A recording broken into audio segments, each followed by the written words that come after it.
হযরতে আবু তালহা রাদিয়াল্লাহু তাআলা আনহুর জীবনী বলছে, এবার শুনেন। মসজিদে নববীতে বিশ্বনবী নামাজ আদায় করার পরে একজন এসে বলে, হুজুর আমি 3 দিনের না খাওয়া পিরাই, আপনি আমারে কিছু দেন।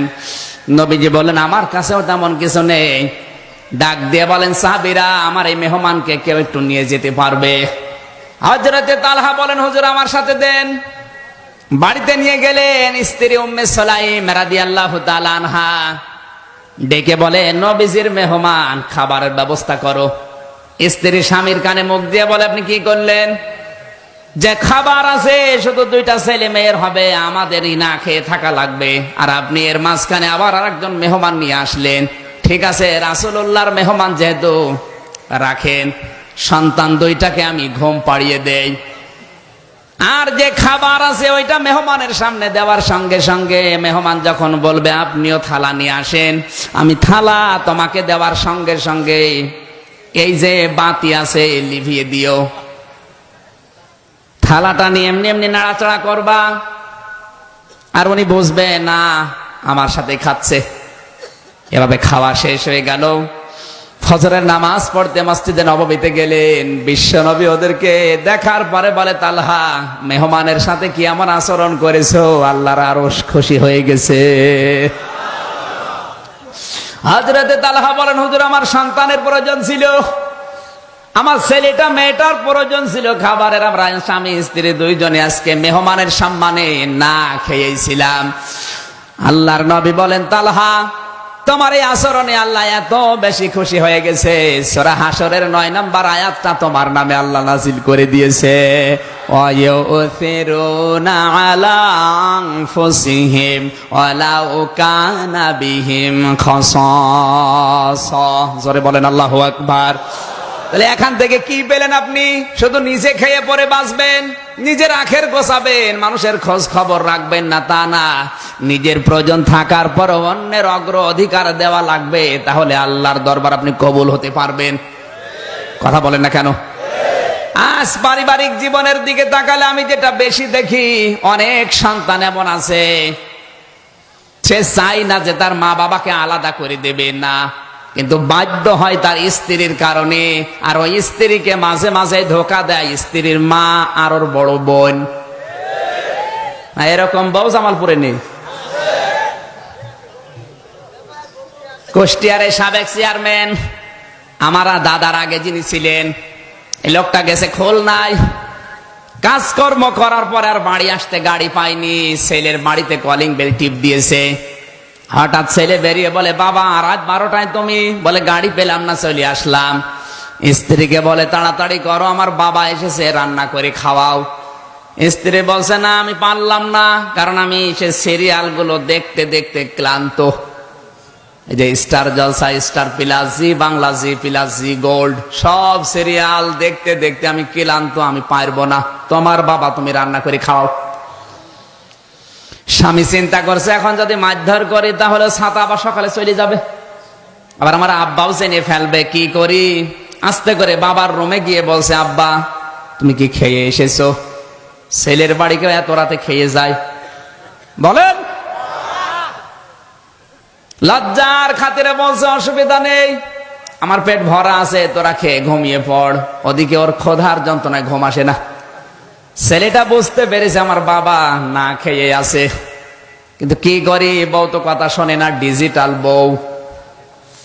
হঠাৎ আধা ঘন্টা পরে কে যেন কলিং বেল টিপ দিয়েছে। বাইরে যেয়ে দেখে ওর ছোট শালা। ডাক দিয়ে বলে, দোলা ভাই চলে আসলাম, গাড়ি পাইনি তাই। বলে, আসো, তোমারে দিয়ে খেলা শুরু হবে। ঘরের ভেতরে নিয়ে স্ত্রীকে বলছে, তাড়াতাড়ি ওঠো, রান্না করো। বলে, না পারবো না। পারবা না তোমার ভাই? এবার উঠেছে। রান্না বড়া করার পরে ছেলেটা ডাক দিচ্ছে, আব্বা তাড়াতাড়ি ওঠেন, আপনার বৌমা রান্না করছে, খেয়ে নেন। বাবা কিন্তু জানে যে রান্না কার জন্য। এক কথা বলে না কেন? ঘরের ভেতর থেকে আওয়াজ দিচ্ছে, আমার খাওয়া লাগবে না, তোরা খেয়ে ঘুমিয়ে পড়। সকালবেলা বাবা কিচ্ছু না বলে আস্তে করে ব্যাগটা নিয়ে বের হয়ে চলে যাচ্ছে। সন্তান সামনে দাঁড়িয়ে বলছে, আব্বা তুমি চলে যাও মানে তোমার বৌমা রান্না করছে, খেয়ে যাবা না? বাবা চোখের পানি ফেলে দিয়ে বলে, সন্তান আমি যেদিন তোর শালা হব ওই দিন খেয়ে যাব। না না, আমি হাঁসের খোরাকি দেইনি। আপনি হাঁসের মানে এটা কি হাঁসের খোরাকি দিলাম? আরে ভাই, শুধু এই চেয়ারম্যান না, এখানে হাজারো মুরব্বী বসে আছে যারা তার পুত্রবধূর কাছে আর ছেলের কাছে এরকমই। এক কথা বলা লাগবে, কারা কারা এরকম হাত তোলেন তো? একজন, তাও তো একজন আছে।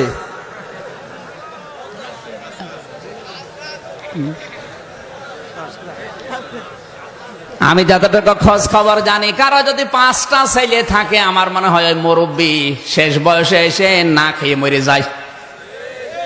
বড় বেটার বউ বলে আমার না সেজোটা আছে, ও বলে মেজোটা, ও বলে নোয়াটা, ও বলে ছোটটা, ও মুরব্বী শেষে এক মুঠ ভাতও পায় না, না খেয়ে থাকে। এক কথা বলেন। অথচ 5টা সন্তানকে মানুষ করতে গিয়ে লোকটা ভালো মতো কোনোদিন খেতেও পারেনি। এই জন্য পুত্রবধূ মেয়েরা এসেছে। আর শ্বশুর শাশুড়ি যদি একটু ভুল করে, স্বামীর কানে কানে তুলে দেয়, বলে তোমার মা ভালো না, বাবা ভালো না। এখানে যারা আমরা সন্তান আছি, কান খাড়া করে মেলাবেন। এই পৃথিবীতে কেউ আপনাকে নিঃস্বার্থ ভাবে ভালোবাসা দিতে পারবে না। যারাই ভালোবাসবে বুঝবেন ওর পেছনে স্বার্থ আছে। আমি নিজে পরীক্ষিত, আমার শ্বশুর শাশুড়ি আমাকে ভালোবাসে, কিন্তু যতটুকু ভালোবাসে তার চাইতে খোঁটা দেয় বেশি। আমার বউ আমাকে ভালোবাসে, কিন্তু যতটুকু ভালোবাসে একটু যদি জিনিস কম হয় আমার 12টা বাজাবে।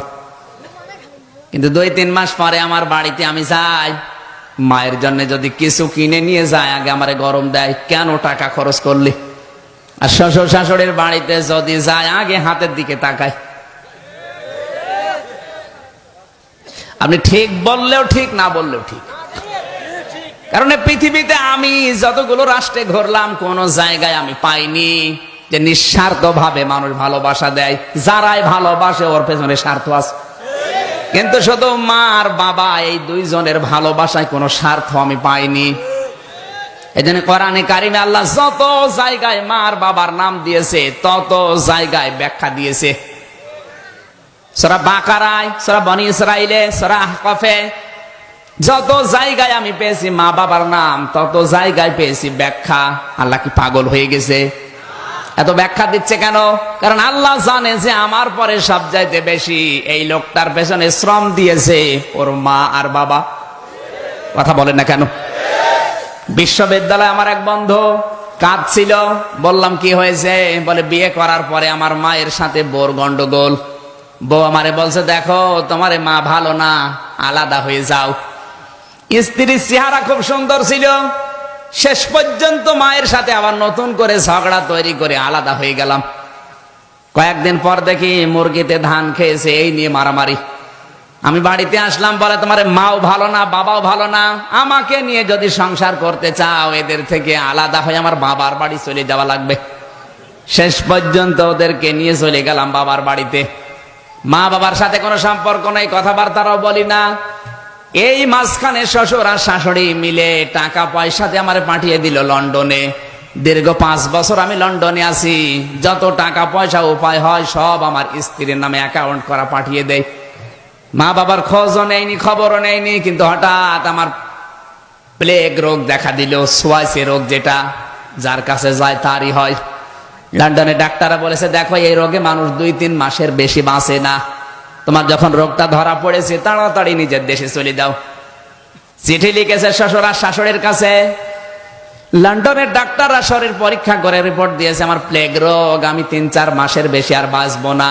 আগামী মাসের প্রথম সপ্তাহের মঙ্গলবারে ঢাকায় আসবো, আপনারা এয়ারপোর্টে আসবেন। স্ত্রীর কাছে একই কথা লিখেছে। আর একটা চিঠি নিয়ে চিন্তা করছে, আমার মা বাবা, এদের কাছে চিঠি লিখবো, না জানে আবার কি মনে করে। যাই মনে করে করুক, আমি তো তাদেরই সন্তান। চিঠি লিখেছে, মার বাবা, দীর্ঘ 5 বছর তোমাদের খোঁজ খবর নেইনি, এ চিঠি পেলে না জানি কি মনে করো। আগামী মাসের প্রথম সপ্তাহের মঙ্গলবারে ঢাকায় আসবো, এয়ারপোর্টে আসবেন। শরীর খারাপ, মায়ের কাছেও বাবার কাছেও লিখে নাই। চিন্তা করছে দেখি চিঠির জবাব আসে কিনা। হঠাৎ করে দেখে জবাব দিয়েছে শ্বশুর আর শাশুড়ি। চিঠির জবাব দিয়েছে, জামাই বাবা, চলে যখন আসতেছ তোমার শাশুড়ির জন্য লাল লাল চাদর আর আমার জন্য শার্ট আর প্যান্টের পিস নিয়ে এসো। স্ত্রী জবাব দিচ্ছে, বান্ধবীদের স্বামীরা আসার সময় এই এই জিনিস নিয়ে এসেছে, তোমার আমি লিস্ট করে দিলাম, আসার সময় তুমি এই এই জিনিস নিয়ে আসবা। চিন্তা করে আল্লাহ, সবাই তো জিনিস চায়, আমার শরীর কেমন আছে একটা বারও জিজ্ঞাসা করে না। আমার মা বাবা তো চিঠির উত্তর দিল না, ওরা যদি চিঠি পাঠাতো তাহলে দেখতাম ওরাও কোনো জিনিস চাই কিনা। হঠাৎ পিয়ন এসে বলে চিঠি, বাইরে যে দেখে মা আর বাবা দুইজন মিলে চিঠি লিখেছে। চিন্তা করছে, না এই চিঠি আমি এখনই পড়বো না। কিরোসিন তেল এনেছে, ম্যাচ নিয়ে এসেছে, যদি চিঠি খোলার পরে দেখি এখানে ওদের মতো জিনিস চাওয়া আছে, তাহলে আমি নিজের শরীরে কিরোসিন ঢেলে আগুন লাগিয়ে মারা যাবো আত্মহত্যা করে। লিখেছে প্রথম নাম্বার এই লাইনে লেখা আছে, প্রাণের সন্তান, দীর্ঘ 5 বছর লন্ডনে আছো, কোনোদিন খোঁজও নাওনি, খবরও নাওনি, অথচ 5 বছরে 5 সেকেন্ডও তোমাকে আমরা ভুলে থাকতে পারিনি। দ্বিতীয় লাইনে লিখেছে, প্রাণের সন্তান, আগামী মাসের প্রথম সপ্তাহের মঙ্গলবারে ঢাকায় আসবা।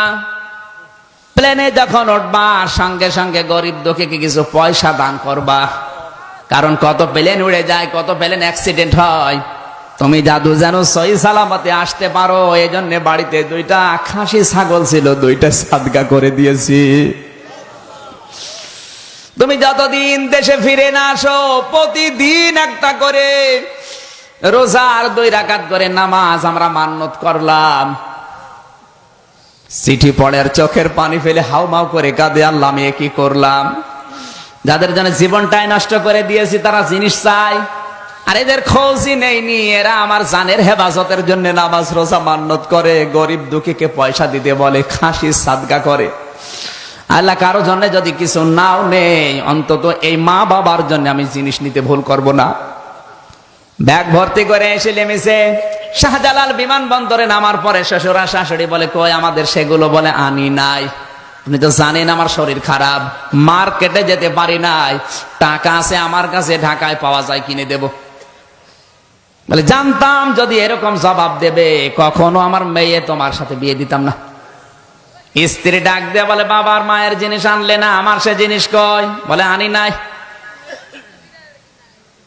বলে বাবার জিনিসও আনলে না, মায়ের জিনিসও আনো নাই, আমার কথাও তোমার মনে নেই, তোমার মতো স্বামীর আমার আর দরকার নেই। এয়ারপোর্টে আমি তোমার এই ডিভোর্স দিয়ে চলে গেলাম।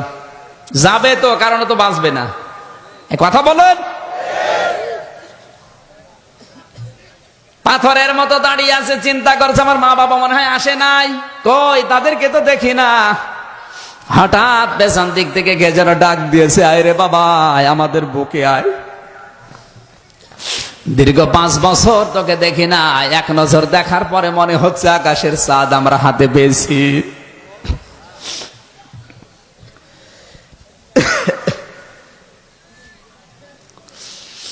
সন্তান মাকে পরীক্ষা করার জন্য পায়ে হাত দিয়ে সালাম করতে গিয়ে বলে, মা আমি কিন্তু তোমাদের জন্য লন্ডন থেকে কিছু আনতে পারি নাই। মাথা পড়েছো করে বলে, বাবা জিনিসের কথা বলবি না, তুই জাদু যে সহি সালামতে ফিরে এসেছিস সেইটাই আমাদের জীবনের বড় জিনিস। পায়ে যখন হাত দিতে গেছে মা বুকে জড়িয়ে নিয়ে বলে, বাবা তোর শরীর কি দুর্বল, মারাত্মক কোনো অসুখ নাকি?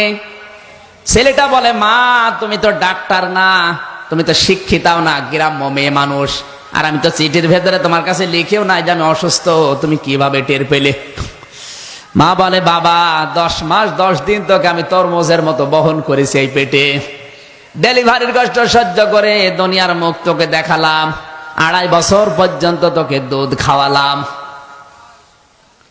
2 বছর 2.5 বছর তোকে বুকের দুধ গুলো খাওয়ালাম, 25-30 বছর পর্যন্ত তোর পেছনে আমি শ্রম দিয়েছি, যে বিনা স্বার্থে এতগুলো বছর তোর পেছনে আমি কাটালাম, আমি মা কি বুঝবো না তোর শরীর ভালো না খারাপ?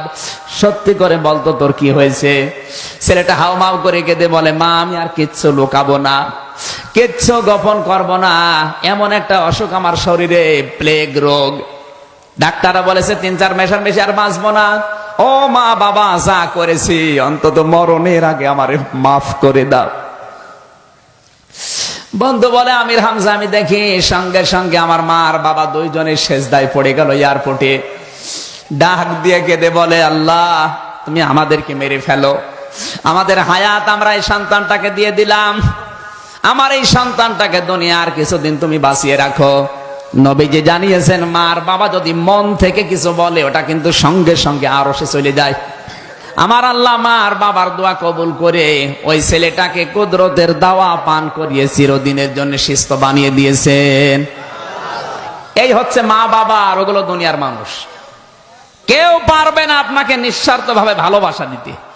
সুতরাং এদের কথা মতো আলাদা করে যদি আপনি দেন, মা বাবা হয়তো দুনিয়ার জীবনে কিছু বলবে না, কিন্তু মন থেকে যদি উফিল্লাকুমা এই শব্দটা বের করে ফেলে, আপনার দুনিয়াও শেষ, আখিরাতও শেষ।